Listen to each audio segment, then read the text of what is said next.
Dude, that is going to look so good. Okay, focus, not on me. This thing, focus. Okay, yeah, the bandsaw, the jigsaw. A couple things. Today is a very exciting day. I'm gonna start working on some beer tap handles for a couple friends of ours. They sent us this. You see this? It's really small, pretty standard plastic. We're eventually gonna replace it with this, but there's some decisions to be made here. Let's go ahead and get started. It's also very cold. It's like 38 degrees in Texas right now. Pencil, caliper, this thing. The second one. So this guy goes right here. We need to figure out contour. What I mean by that, .800. So if we have this, let's make it shiny just so we know what's up. This is the stainless steel thing. So this is gonna go here. Let's see, how fat is this thing up here? Around 1.5 inches exactly. So the question is, how do we get from here to here? Man, I don't know where my ruler is. So we're gonna use walnut.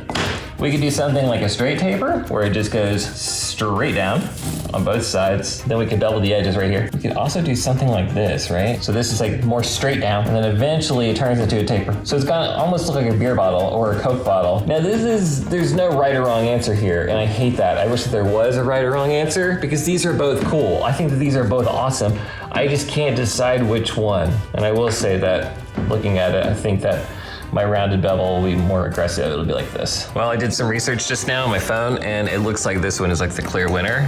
Like it's almost unanimous. I look at 20 different beer tap handles. I would say 19 are this shape. I would say almost 0 are this shape. Time to cut. Okay, buddy, I believe in you. You can do this.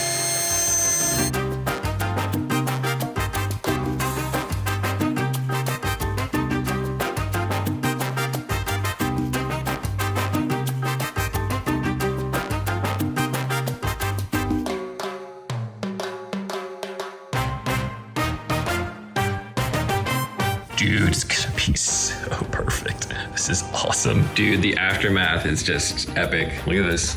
And why does it smell like maple syrup? Dude, it really does. I'm not just saying that. It really smells like maple syrup. It's the weirdest thing. And now I'm hungry. Kitties, don't go in there. That's likely dangerous. Let's do a quick temperature check now. Looks good, nice and matched. Dude, that is going to look so good. Okay, focus, not on me. This thing, focus! Okay, yeah, the bandsaw, the jigsaw. So these ferrules right here, they come with these weird screws. It's looking pretty obvious. So this part definitely goes into the wood. And then this part goes into the ferrule. That makes sense to me. But the problem is I need to grab the workpiece. So as soon as I attach this guy here, I want to be able to grab the workpiece so I can sand it, polish it. And it does look like that this is maybe 5/16 S18. So I do have these weight bolts and I think they might be a dead ringer. And if that's the case, let me just not find focus. There we go. Please be a match, please be a match. Dude, it's a match. That is amazing. Now I can make a jig to grab onto this and pop it back in the lathe.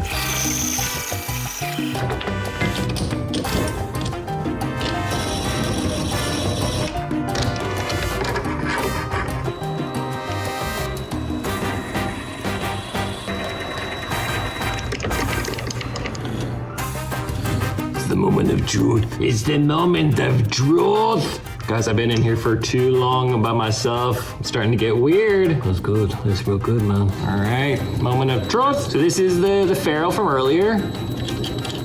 Oh, dude, that's absolutely perfect. So now we have some way to grab onto the workpiece so we don't have to worry about the workpiece getting damaged from this guy, this massive chuck with big jaws. This is one of the most critical steps. Let's get this dialed in. Look at that, it's so close. Here we go. I'm feeling good.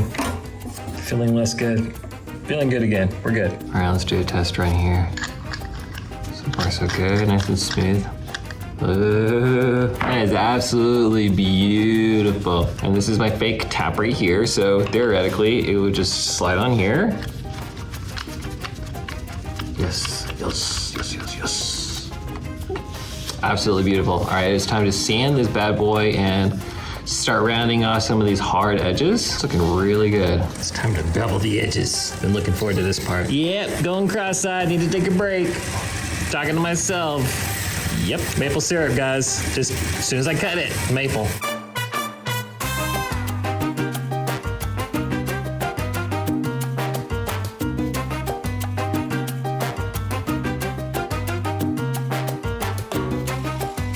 I keep machining this, I'm reminded of just like how weak this like burled out wood is, because I'm seeing all these stress cracks, fractures or whatever pop.